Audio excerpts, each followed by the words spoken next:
What's that you say? Keeping it real, keeping it real.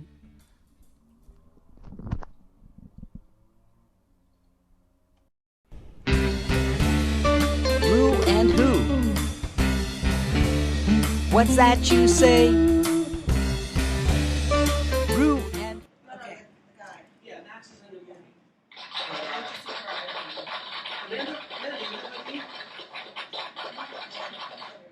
Hey, here we are at Beloved Auto Shrunken Head, and it is with our wonderful repeat offender, Alan Merrill. Yes? Wow. Always great to see you. You too. That mic I don't really hear, so take One, this. two, that's better.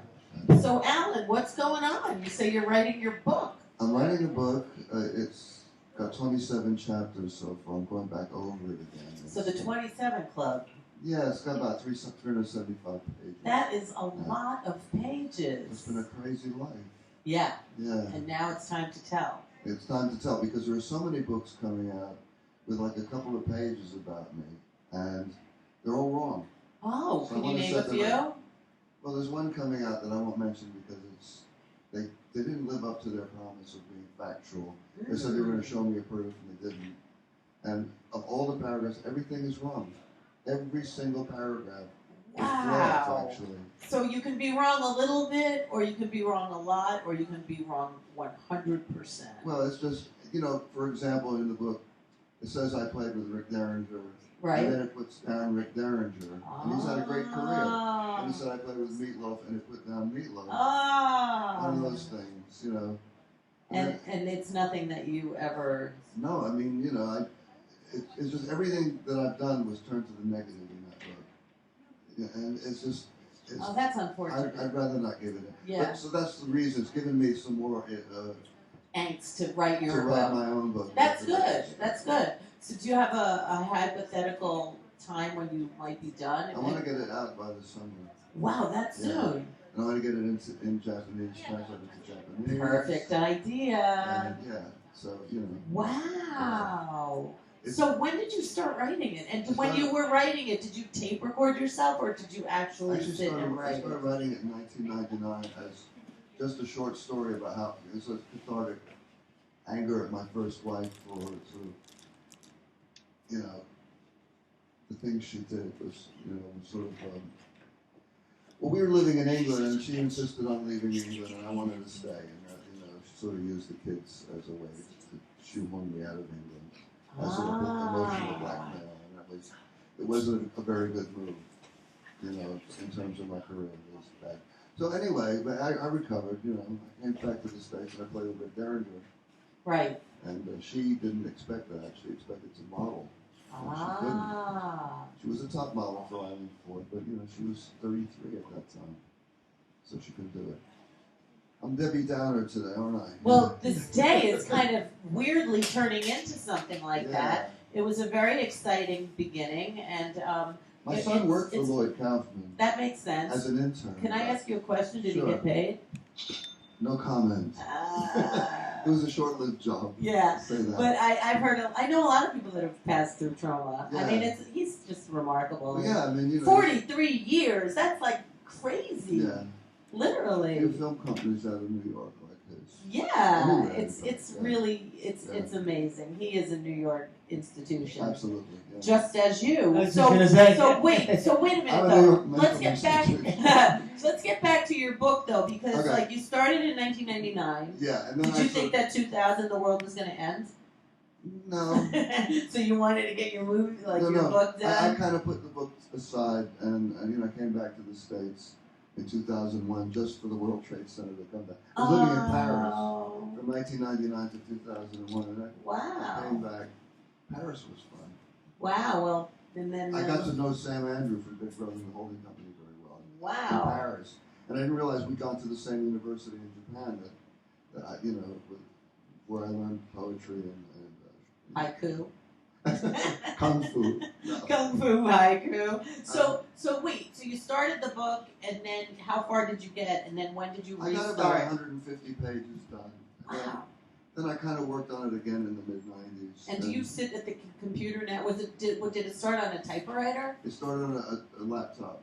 Oh, really? A laptop, yeah, that I had in Paris. It was Okay. one of those early Apples. It was like a tablet.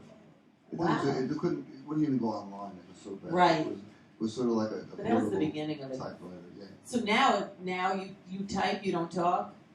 I don't talk. No, I type. You type. And you know, it's really a pain to go over and over. I the know. chapters. It's really hard to go back. People think, well, it's easy to write a book. It's Yeah, so it's hard. very hard. It's really hard, but you're there. Yeah. What's the last page? The last page. Is it current, like up to will today? be right up to today. Yeah. You've had some life, though. It's been a strange. You have had a lot. Yeah. Does it start from when you were a little born kid? Yeah. So it starts from the beginning In to jazz, today. with my father dealing dope to Billie Holiday. Right. Hey, And my stuff. dad sold drugs too. What's up? But you know, he had to buy the diapers somehow. Yeah, Well, yeah. he was playing. You know, he played on Sarah Vaughan's first record. Wow. Sarah Vaughan was like an auntie to me. You know, so I grew up in a jazz thing. You know, every spoon in the house was burnt underneath. Did your dad play like many instruments? My dad played, saxophone, clarinet, flute, piccolo. Cool. Yeah. So, piano. did you ever play any of those? I played his piano, but Was he your inspiration that got you to become a musician? well, I Did he didn't play know a role? anything else. That's where I grew up. You know, His my mom father too. was my That's father was in an all black band, the Earl Father Hines band, and I know you told the story. yeah. Yeah. And you know, I was going on the road when I was a little boy. You know, I was 2 or 3 years old, and you know, I'd sleep in a jazz club, like on the couch on the side of the club. And you know, I remember every time I hear ice in glasses, it reminds me of my childhood because it was in the jazz club everyone was drinking. Right, of Yeah. course. It was somewhere. Was it on Facebook or here? You had a picture, right, with your father Yeah. and then the band, and you were like, "Guess which one my dad was?" Right? Right. He's the only white guy. Yeah, I remember that. That's cool. Right. That's cool though. Yeah. And my grandmother also was in vaudeville and like did a lot of that kind of stuff Uh-huh. too. She sang Sweet Georgia Brown Yeah. back in a long time. During the Civil War. No, Yeah, during the Civil War. Back in Exactly. 1805. Well, she was born actually in 1902. Oh so- yeah, my great grandma was 06. And there is a duet of my mother singing with Billie Holiday. Yeah, I've seen it on YouTube. Wow. Your mother That's is cool. just amazing. Yeah, she's a great talent. That was you. No, I I didn't The either. fucking thing just started Well, working. that's It goes So- on by What the itself. song was that? That was Lloyd. Ghost in the Machine. Exactly. There you go. Yeah. Uh-huh. So That's cool. That's really cool. You know, yeah. like, and So are you looking forward to the movie? We talked Yeah, about that. yeah. I mean, you know, it's weird because I had a TV series in England, You did. and it ran You were from the Arrows. 1976 to 77. But we're the only band in history to have hits before our TV series, and then to get a TV series have no records out because our After. management was fighting with our record company. Those it's business just people. so frustrating. Yeah. I mean, you can imagine how drunk we got But you as the months went on. But we it's had this pretty TV cool show. that you have all this documentation. Yeah. Like you have a lot of stuff. I just found You're this always posting. Like if you want to see really cool stuff, follow Alan Merrill. Songwriting magazine from 1976, where it says we got the TV series because of I Love Rock and Roll. I love rock and Our roll. fourth This is the single. man that wrote that song. And I sang- love rock and roll. Sang the original version that got the song kick-started. Yeah. they say. I know. And then someone took it and flew. Yeah, and then, you know, since then, Britney Spears and Miley Cyrus and all of them. You know. Right. The Disney crew. And the Japanese girl. Yeah, she recently Superfly cut it. It was gold in 2 days. And I Wow. played on her version. Yeah. That's guitar. amazing. That's 6 great. guitar parts. So do you have any gigs coming up now? I do. What's miss going her. on in the life of Alan Merrill? Oh, where did I put it? Anyway, I can remember. No, I can't. I lied. February 20th at the Sidewalk. And that's hey, that's Oh, the night of you- my party here. Anne's That's doing her great. thing. That's great. Anti-Folk Festival. Yeah, that's going to be a lot of people. Cool. 11:30, we've gone last. It's the band with Amy Madden and Mark Rotter. And February 22nd, I'm doing the Johnny Winter tribute with John Paris Group Nice. at BB King's. I'll probably be on stage around 11. Just a cameo appearance. And March 9th, it's our friend Bill Pops, Oh, yes. American Heart Association Yes. charity at the Bowery Electric at 11 p.m. Those are the 11, other 11, 11. 11, 11, 11. Look at that. Yeah. I all like the that. numbers line. They do. They definitely do. So that's 3 fun shows. Yeah. That sounds good. Yeah. So what do what do you think? Like, do you think that there's ever a time? Obviously, gigs don't stop. Like, so what do you? I hate to bring up the Grammys, but do you watch them? No, I have an interesting story about that. When I Love Rock and Roll came out, and it was #1 for 2 months in America, it wasn't nominated in any category by Joan Jett in the NARAS Grammy organization. So I thought, 1983, I'll get involved. So I became a governor on the New York chapter of NARAS, and I was a governor for 2 terms. I realized I couldn't change anything. The whole place was, the Grammys are run by jazz musicians and classical musicians.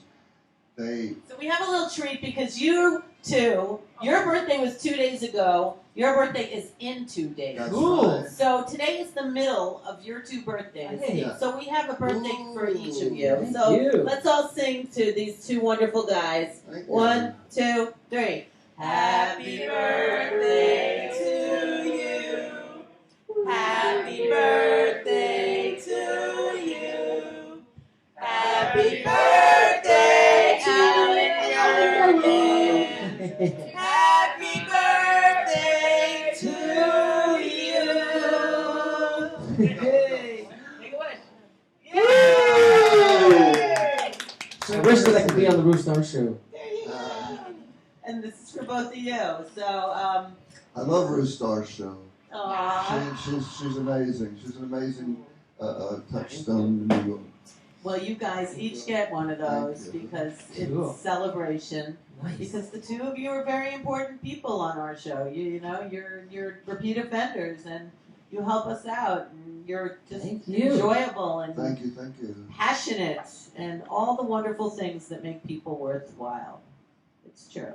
So you were saying though, do you remember? No. Um, I got distracted by thinking of the numbers of my birthday. Well, you were talking about the show you did, right? Oh, I know. In England, and No. then... I remember. Like, do you think that people should just keep? Oh, the The Grammys. Grammys, yeah. I was on the board of governors of NARAS. I gave up. Then about a few years later, I did the Encyclopedia Brown TV show on HBO. I acted as Casey Sparks, and I wrote the theme song, which came out in the book that's coming out. The book Not my book, but Oh, the stupid book said the it book was that never doesn't- released. You were in that show? It was actually really. I was Casey Sparks. Casey Sparks. Yeah, I was. And Hey-yow. I got to sing the theme song of the show at the end of the show, which was great. And I put it out as a single, my first independent release, in fact, on my own label, MEC Records, on vinyl. And I presented it to NARAS as a children's show, because Encyclopedia Brown is a children's show. It was a rock song, but it was actually a children's show. They got so pissed off because they knew I'd win, because the song was so cool, that they said it's not a children's song, and they pulled it. It had a shot. Anyway, so then I really got disgusted. I don't watch the Grammys anymore, no. Yeah, well, that makes sense. Do you think that it's payola still in there? Of Because course. it seems like It's corporations, Yeah. you know. It's a small handful of people picking out something That's that right. they think is cool. I'm Yeah. glad I don't listen to that stuff. It's just mainstream stuff. I don't even... It's a circle jerk. It's an Yeah. industry Yeah. circle jerk. like stuff all I- of it. To me, a Grammy's something you smoke, you know? Yeah, it's true though. It is true. It should be anyway. Even No, when there I mean, I know some people are really like happy they win it. The people that win all those awards you don't see, yeah, those are probably the people that are the most deserving. yeah. The ones that you see on TV, But even they say indie labels, you know, that those are corporate backed.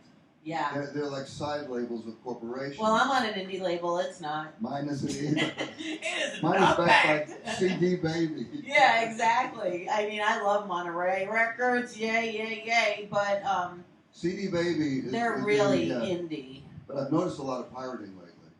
It's You know, it's I have no problem with being a pirate, but you know. it's coming out of China, Taiwan. Well, the Russia, internet, right, Ukraine. has changed Well, everything. I just noticed I just put out Pink Suit, the album. Oh, again. and it's already And pirated. it's the first 3 pages of Google are all free downloads. Ah. So, you know, I was like, what's happened? Why isn't it selling? It's hard to make money as a Yeah. musician unless you sell it to commercials like you. I asked Google why they were endorsing, by putting this in their search engines, they're endorsing piracy.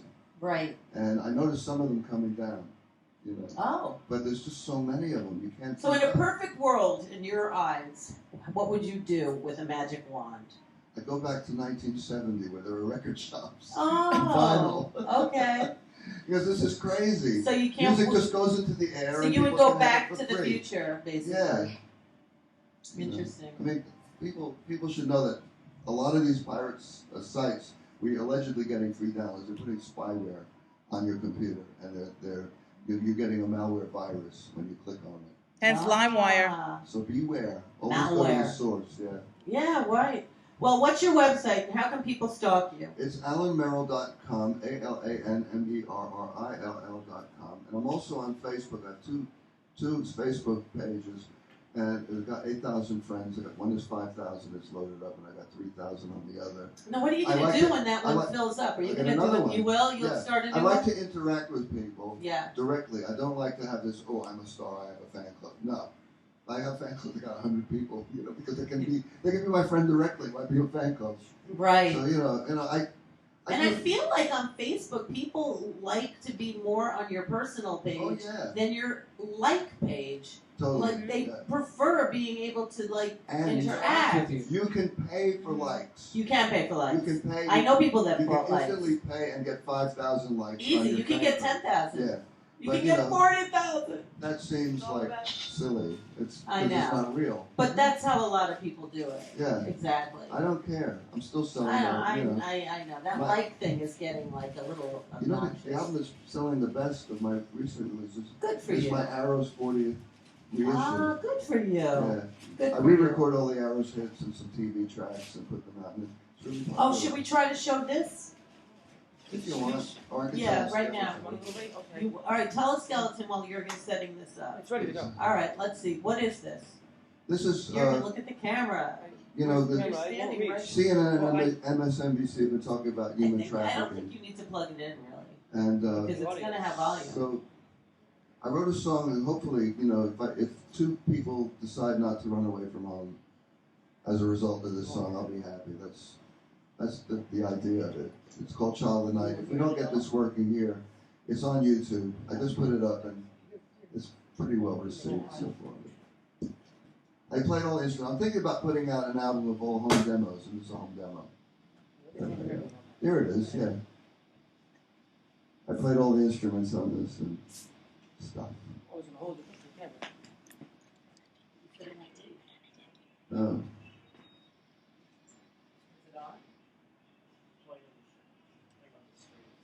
Tell your skeleton. Okay. It's frozen here- my phone. let's It's go- like- let's get it's skeleton. here. Okay, here we go. If you want to see this video, it's Child of the Night on YouTube.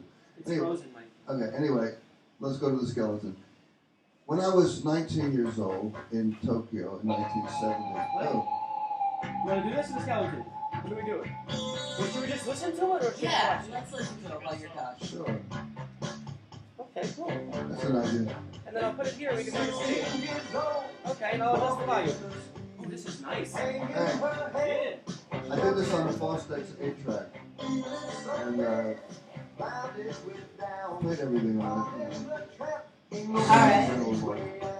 And so the skeleton would be, I'm a little disoriented here. Okay, 1970 in Tokyo. I was 19. And I got a phone call. My parents were in Hawaii. I was still living at home because I was a teenager. I moved out into my own place in Tokyo in 1971.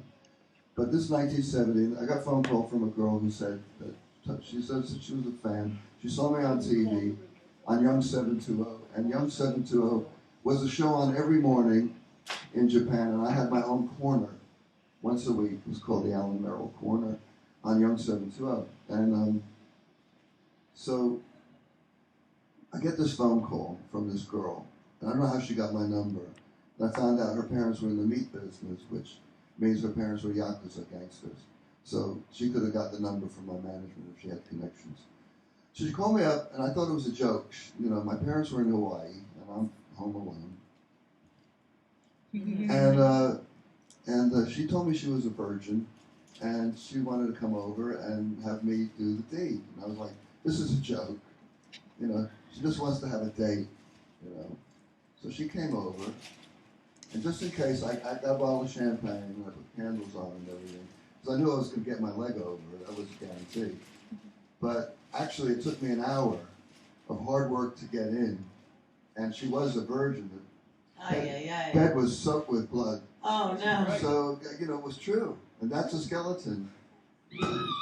There's all kinds of bloody skeletons today. Alan Merrill! By the phone. Yeah. She called me up and said I'm a virgin and, you know, do the deed, and I did. Sometimes truth is stranger Do you than still have her fiction. number? I'm afraid of her. Apparently, some meat business. You know, I did have a rematch with her in '71 when I had my own apartment. Is it all in the book? And she put on way too much perfume. It's going to be in the book. She put on way too much perfume, and she came into my apartment. It was horrible smelling perfume. I was like, I don't think we should do this. And we had a short rematch. Like, I just couldn't stand that Odor. aroma. It was just overwhelming. You want to push your button? Exactly. Oh, there you go. Alan Merrill, Thank you very AlanMerrill.com. Thanks for coming. Happy birthday. I love you. What's that you say? There's a quirky, cool new internet show featuring rising stars and living legends too. It's a live fun time and full of surprises. It's a place to get your 15 minutes of fame.